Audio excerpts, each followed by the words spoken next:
Hey everyone, and welcome to the Cheyenne Hills Podcast, Verse by Verse. We know it's often hard to find time to spend studying God's Word, so we're happy you can join us as we read, unpack, and discuss Scripture every Tuesday and Thursday. We hope you enjoy the program. Well, hello everybody, and welcome to the podcast. We are continuing to plow through Genesis and more family conflict, guys. Just continues. It just continues. But there's family conflict right in this room, just so everybody can see. So we've got a Home of the Chiefs shirt with a cap that is like, I think this is day 4 that you've worn a Chiefs shirt. I hope it's been a different shirt. Yes, it has every single different. day. They look a lot alike. Yes, they're all red. And then we've got our producer over here. He's sporting the Bills. He's still hanging for the Bills for what? Wyoming. What's it say? Wyoming to Buffalo? Is that shirt says? Wyoming for Buffalo. Wyoming for Buffalo. Okay. So we got tension right here. We do. In but our own but house. at least all the Chiefs fans donated to Josh Allen's charity. But no, seriously, like that's one of the bigger stories. Like, I don't know. They this. actually, I think it was like about $1 million. I'd have to go back and look at the article, but wow. a bunch of Chiefs fans like donated $13 a piece. Did not to know get it that. up, like to get yes. So like it was like a send off, like as a good thing. $13 a piece. That's cold. Okay, so but it's kind of a blessing. Bittersweet. Yeah, bittersweet. So seriously though, that was. What a game. That was a classic game. I'm so glad I got to see it. It's one of those for the ages, and two great quarterbacks went at it, and two great teams, quite frankly. It was cool. Yeah. All right, so here we are. We're going to go back to, I don't know, BC. 4633. Yeah. You wanted to capture that little bit. Let's do it. As far as the, do you want to read that real quick? This is kind of how it ends, and it kind of sets up this new chapter. Yeah, so 46, starting in verse 33, it says, "When Pharaoh calls you and says, 'What is your occupation?' you shall say, 'Your servants Now, have Joseph is saying this. Yes. Joseph's saying this to the brothers. To his brothers. Okay, go ahead. You shall say, 'Your servants have been keepers of livestock from our youth, even until now, both we and our fathers, in order that you may dwell in the land of Goshen. For every shepherd is an abomination to the Egyptians.'" And then we cut right into 47. And so a keeper of livestock is a different kind of level. And we were talking about this before. Mm-hmm. It may be like saying, okay, just say you're a rancher. Yes. Don't say that you're sheep herders, because sheep herders, that's the lowest rung in that day. In fact, even an abomination. So let's say you're keepers of livestock. It's kind of the context, right? Yep. And so that rolls into this whole thing. And now we get to see these guys say, yeah, we're shepherds. Yep. So it's like, I don't know if Joseph, he's probably just going, oh, you guys, come on. It's like the city family versus the country family. Yeah, there you go. They're like, hey guys, just say that you're ranchers, but I mean, and they like own just a couple pigs or whatever. Yeah, and right. like the farm family comes in and just starts talking about all of it. Like, Yep, exactly. It's like, can't take you anywhere. Here we go. So chapter 47, verse 1. "So Joseph went and told Pharaoh, 'My father and my brothers with their flocks and their herds and all their possession they possess have come to the land of Canaan,'" came from the land of Canaan. "They are now in the land of Goshen." Now, Goshen is an area, and we were talking about this. This is kind of away from where Pharaoh lives. Yes. It was right. So we're talking about on the outskirts, if you will. Mm-hmm. So the land of Goshen had a geographical area. And he wanted to make sure that Pharaoh to know, hey, we're talking about, this is the area we're talking about. "And from among his brothers, he took 5 men and presented them to Pharaoh. Pharaoh said to his brothers, 'What is your occupation?' And they said to Pharaoh, 'Your servants are shepherds, as our fathers were.'" So they were like, they didn't listen well, or they just said, you know what, we're just going to tell them who we are, I guess. Yep. I don't know the reason. I mean, if they were, proud in that identity, and so it's like, oh, forget the political. We're not correctness. ranchers. We are shepherds. This is who we are. Yes, exactly. And I don't know. Our father Jacob did not do the speckled flock and all of these other That's things for good. us to not be called shepherds. We're proud of this. No, I think you're onto something here. I think you're right. So, and another thing that I found curious is that the 5 brothers are not identified. It just said he took 5. Took 5. Yeah, we don't know which among ones. the 12, Yeah. or 11, because don't count Joseph himself. And, yeah, are these the most 5 dignified that maybe won't make me look bad? Yeah, I don't know. And Sounds like he took the dumbest 5. It's like, I wish I've taken another 5. Maybe none of them. I don't know. Well, anyway, so Pharaoh said to his, let's see here, your servants are shepherds as our fathers were. So that kind of picks up on that. We're proud of this. Verse 4. They said to Pharaoh, we have come to sojourn in the land, for there is no pasture for your servants' flocks, for the famine is severe in the land of Canaan. And now, please, let your servants dwell in the land of Goshen.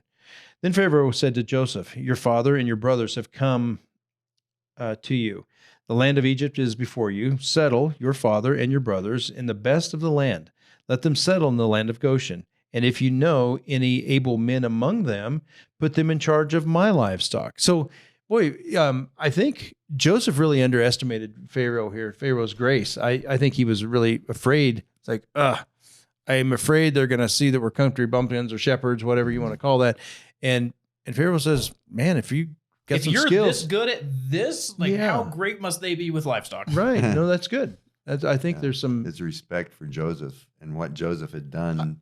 Well. And so then it's a good observation. That I think you're right. Carried a lot. Yeah. So he just like... It's like, if these are your brothers and you're this good, they got to be good too. That's actually a good take. That could very well be.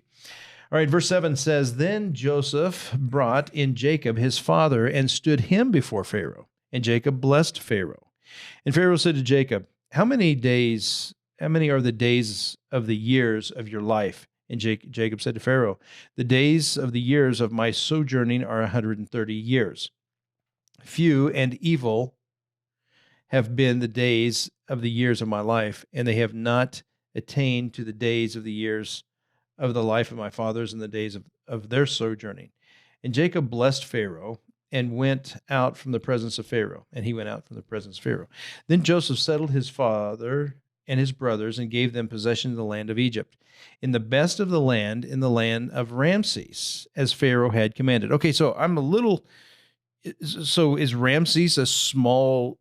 Is the fertile area of Goshen, do you think? I mean, do you have any? I mean, Ramses was at least in my very basic Egyptian knowledge, Ramses is a very normal name for the higher ups. Right. Many pharaohs were called Ramses. Well, and I think, this is where my Egyptian geography fails a little bit. I think this is that area of Ramses. We certainly know Ramses as one that some of the pyramids are named after, or that area, Ramses era, that they were built. And I just wonder, if they built these things, it might have been by a river. It might have been the sweet spot of Goshen. That's just a guess. Okay. Yeah. I just took a guess here. So I don't have we need an Egyptian scholar here, but there's something about, they shifted this to the area of Ramses. They wanted us to know this was that area. Mm-hmm.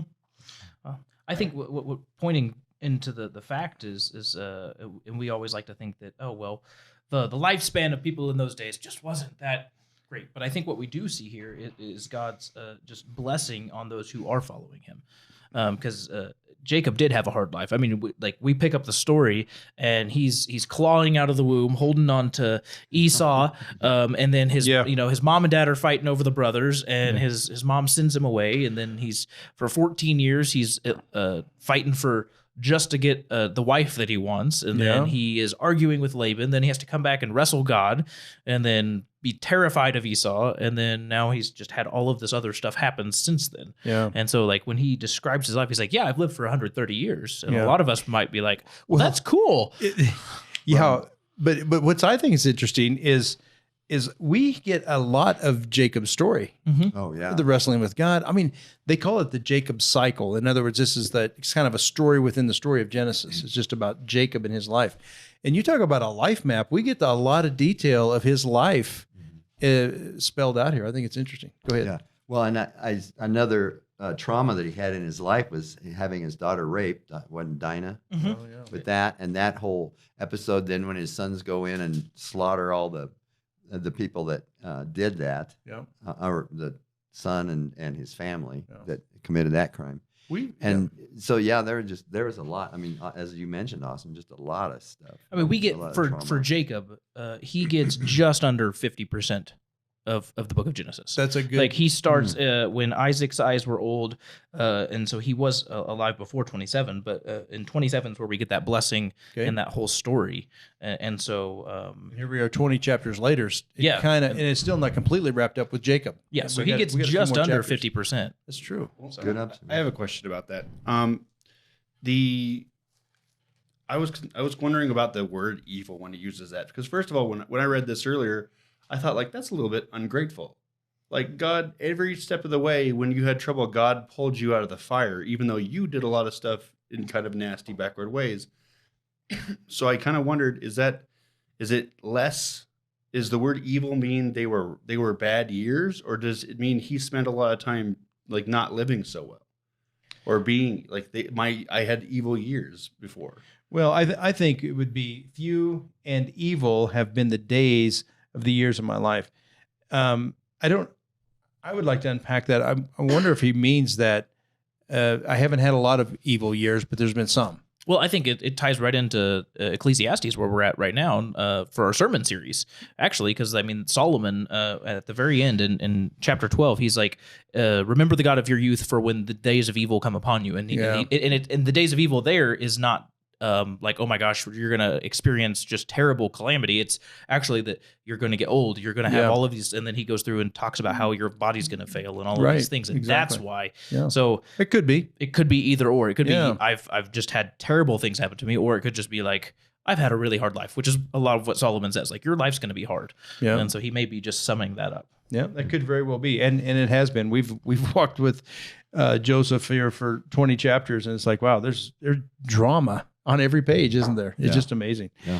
All right, so let's press on just a little bit here. Verse 12 says, and Joseph provided his father, his brothers, and all his father's household with food according to the number of their dependents. And so there's a rationing going on. This is a famine. That's kind of what he's in charge of the grain. All right, so...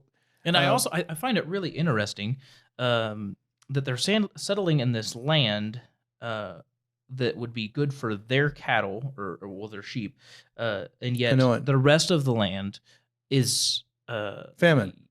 And so, like, I don't know if maybe it's just a famine of crops, but the animals are still good and they're able to eat and grow. Really interesting. Because we're going to see here when we switch over probably for the next podcast, where all of Egypt first comes and brings them their livestock, which says they're alive. Yeah. And it's true. And then somehow Joseph is able to feed them. Yeah. Without, like, you wouldn't really trade a half dead horse for a bushel of corn and then be like, well, that was a good trade. I'm going to go out and shoot him now. And I think you're right. I think what you're seeing here is the grass. There's enough for the grasslands to produce a little bit, but not enough to produce crops. And I think you're onto something there. That's because there was probably irrigation, probably some ways of figuring out some irrigation with the Nile River there. Whether it's wells or whether it was they diverted some water, that could have been some irrigation. But whatever reason, the cropland was failing. And I'm not sure if I fully understand this. But you're right. The livestock were there. We're going to see that in just a second. That would be interesting to, I mean, there's no way to know this, but if the lifeblood of Egypt, as the old saying goes, was the Nile, was there a lack of rainfall that the Nile didn't really flood its banks and do all the things it normally does? Or was there some other thing? I mean, like with maybe we're going too far afield here, but with Ireland, I mean, they had a fungus, I think, that went through and destroyed the potatoes. So there was the potato famine. Yeah, the potato famine. It wasn't it wasn't weather per se. It was a fungus that decimated their crop, and it's like, was the Nile still supplying, but they had some crop disease that wiped out their crops? Interesting. Yeah. But, so if you were an Egyptian geologist and give us the layering of the Nile, that would be fantastic. That would be awesome. Too many questions here. Well, but it's cool because this is just so rich and we're trying to figure it out. And that's a lot of really understanding scriptures. Like, I believe this is true, what we're seeing. Now we have to go back and say, okay, unpack what would have caused those kinds of circumstances? Because he doesn't give us all the detail. No. He just says there's 7 good years, 7 bad years, right? And store up during the 7 good years, and he obeyed. So, okay, let's press on here. Now there was no food in all the land, for the famine was very severe. So famine, okay, we got a famine, so that the land of Egypt and the land of Canaan languished by reason of the famine. And Joseph gathered up all the money that was found in the land of Egypt and the land of Canaan in exchange for the grain that they had bought. And Joseph brought the money into Pharaoh's house. And when the money was all spent in the land of Egypt and the land of Canaan, all the Egyptians came to Joseph and said, "Give us food. Why should we die before your eyes? For the money is gone." And Joseph answered, "Give me your livestock, and I will give you food in exchange for your livestock if your money is gone." So they brought their livestock to Joseph, and Joseph gave them food in exchange for the horses and the flocks and the herds and the donkeys. He supplied them with food in exchange for all their livestock that year. And when that year had ended, they came to him in the following year and said to him, "We have not to hide from you, my lord, that our monies are all spent. The herds of the livestock are my lord's and are my lord's. There is nothing left in the sight of my lord but our bodies and our land. Why should we die before your eyes, both we and our land? Buy us and our land for food, and we with our land will be servants of Pharaoh. And give us seed that we may live and not die, and that way the land may not be desolate." And so they're selling out. I mean, they're just like, this is a bad famine. Well, so whatever is going on here, guess it's a bad who gets to hold all the livestock? Yeah, well, Pharaoh, basically. But who is Pharaoh putting in charge of all that livestock now? Yeah, exactly. Like he's sending all of that livestock now to Israel. Yeah. And when they leave, like I think that's just like, even though we would not probably agree with how say again. That's a good observation. So like eventually in Exodus we see just Israel plunder Egypt with gold, silver, all these other things. Right. But what we see here is the reason why they begin to become this nuisance is because prior to Pharaoh's like, "Hey, you guys are really great livestock herders. Like put them in charge of my livestock." And then Joseph then, as this famine progresses, then begins to, "Okay, well, if trade me your livestock for your food," and then guess who gets to do it? But my family gets to herd all of the livestock and become in charge of all of it. And that's interesting. So it's basically what the evil God is taking all it says in Solomon. I've seen this happen as well. All the goods of the rich are given to those the righteous. It's to the righteous. And so that's a good observation. Actually, that's really point. Good. Okay, so verse 20, and Joseph bought all the land of Egypt and for Pharaoh, for all the Egyptians sold their fields because the famine was so severe to them. The land became Pharaoh's. As for the people, he made them servants of them from one end of Egypt to the other. On the land of the priests he did not buy. The priests had to fix allowance from Pharaoh and lived on their allowance that Pharaoh gave them. Therefore they did not sell their land. Then Joseph said to the people, "Behold, I have this day bought you and your land for Pharaoh. Now here is seed for you, and you shall sow the land. And at the harvest you shall give a fifth to Pharaoh, 4/5 shall be your own, as seed for the field and for food for yourselves and for your household, and as food for your little ones." And they said, "You have saved our lives. May it please the Lord, we will be servants to Pharaoh." So Joseph made a statute concerning the land of Egypt. So Joseph made it a statute concerning the land of Egypt. And it stands to this day that Pharaoh should have 1/5, or 20%, of the land, and of the priests alone did not become Pharaoh's. And so everything was Pharaoh's. The people, the land, the lives, everything. This is really selling out just to survive. It's amazing. It's kind of an amazing picture. Yeah. I think that's go ahead. I think that's a good spot to wrap up before we go on into the next one, because then we get to where he's going to talk about all of these. He settled the land. Yeah. Yep, that's fine. But there's a lot here to try to take in as far as the shifting of wealth. And people were happy to say, "Listen, we'll work for Pharaoh. Just let us be your servants." I don't want to die. And so it kind of sets up this whole slavery thing that, this land of Goshen is housing the Israelite or Jacob's family that becomes the Israelites, and they all are indentured servants, right? Slaves to Pharaoh and to his will to build things. And so we're going to see the prophecy fulfilled of this family becomes millions by the time Moses comes around. Yeah. Amazing story. Yeah. So lots of background. Do you have any final thoughts? Well, it's God's working out, and I mean, like the promise to Abraham, and that was made years before, and God's his providence moving the situations to Yeah. bring about what he promised, and for the nation to build up, and the evil to be the wickedness in the Canaanites To be exposed. For sure. Yeah. Well, thank you so much for joining us today. It's a little bit of extended. I haven't been a part of one of these for a while, so it's kind of fun to be back in Genesis, guys. Thanks for joining us. And Kasey, thanks for chiming in. It's good to have you as a part of our discussion. I was so excited I forgot to start our timer for you. Oh, perfect. Yeah, I have no idea how long we went. God bless you guys. Thanks.